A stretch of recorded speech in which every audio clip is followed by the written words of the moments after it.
Hey, good morning, folks. It's Pastor Stephen back again with another No Frills daily devotional. And today's topic is in the same boat.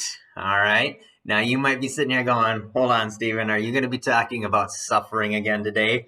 Yes, I am indeed. All right. Because I don't know if you watched much from 2020 throughout the course of the year, but it seemed like every other week there was another high profile Christian who suddenly decided that I'm not going to follow this Jesus anymore, right? And like, what in the world? Why are all these people walking away from Jesus, right? Because following Jesus leads into suffering. It is very much spelled out in this book, all right? And so we've got to realize that when the tough gets going, don't walk away. Don't walk away. That's an opportunity to lean in, all right? And I kind of talked about this a little bit yesterday, or a lot of it yesterday probably, but it's this idea that being a follower of Jesus isn't a ticket out of suffering, right? It's most likely going to be a backstage pass into it, especially for these first century believers where being a follower of Jesus is completely and totally taboo, right? They had this cult kind of label on them, and so they were facing persecution not only by the Romans, but they were also facing persecution from the Jewish leaders, okay, who didn't like these Christians or these followers of Jesus. And so persecution was around every corner for them, right? And so we got to realize that this Jesus life, following Jesus, is not going to be a ticket out of suffering. Okay. And if you want to go back and rewatch that video, I just kind of laid out what does it do for me then, right? Well, it allows you to withstand suffering and it allows you to respond to suffering appropriately. Okay. But I don't want to talk too much about that because you might hear that video and you might hear my intro here right now and you might think, well, that doesn't seem right, Stephen. That doesn't seem right and that doesn't seem fair. Okay. Let me take you to an interesting text. All right. So this is still Second Peter. Okay. And you've probably heard me read these verses before. Okay. And I'm going to read verse 20 and verse 21 from chapter 2. Okay. Because Peter's writing to us and to these first century believers. And he says, how is it to your credit, right, if you receive a beating for doing wrong and endure it? Okay. But if you suffer for doing good and you endure it, this is commendable before God. Again, I talked about that yesterday, about how there's suffering. Suffering is inevitable. Make sure you're suffering for the right reasons. And then Peter keeps writing. He says, to this you were called because, and this is a key part here, Christ suffered for you. Okay?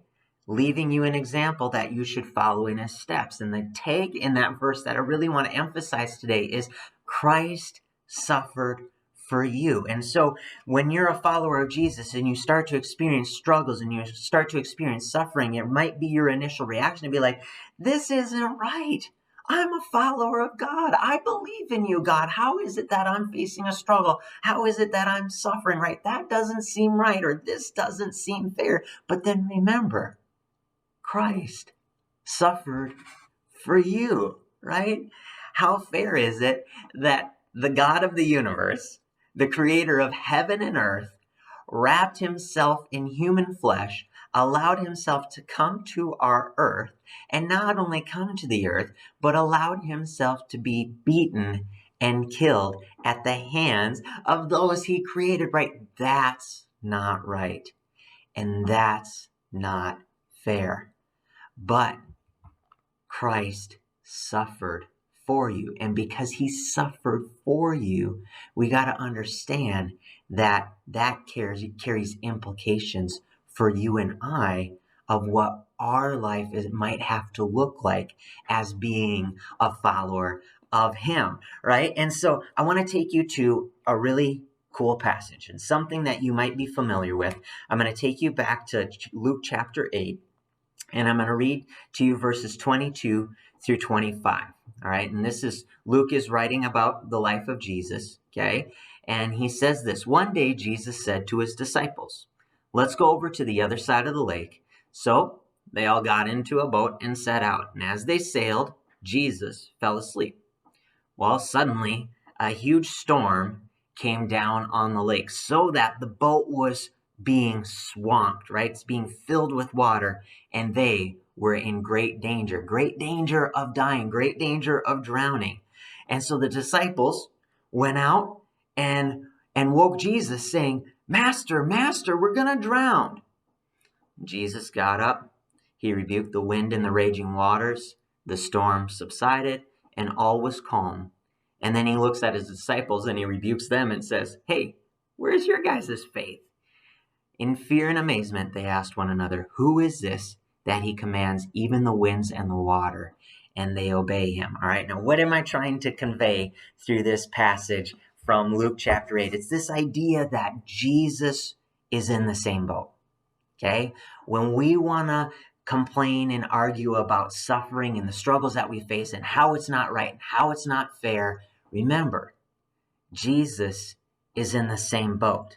Okay? He experienced, okay, every form of suffering imaginable. He knows, Jesus knows the suffering that we face and the struggles that we face. And even though he knows the suffering that we face and the struggles that we face, think about what he was doing in that boat in Luke chapter 8. He was sleeping, right? Jesus is perfectly at peace in spite of the struggles that we all face, right? Even though, okay, we face horrific things and we face varied things, Jesus knows what we face and he's perfectly at peace. And so the challenge from Scripture, the challenge that I'm going to lay before you today is when you are dealing with suffering and you're dealing with struggling, that is not a time to walk away from Jesus. Rather, that's a time to look for him, find him, and lean into him because he's in the same boat, you guys. Hey, I hope you have an awesome day. Be blessed.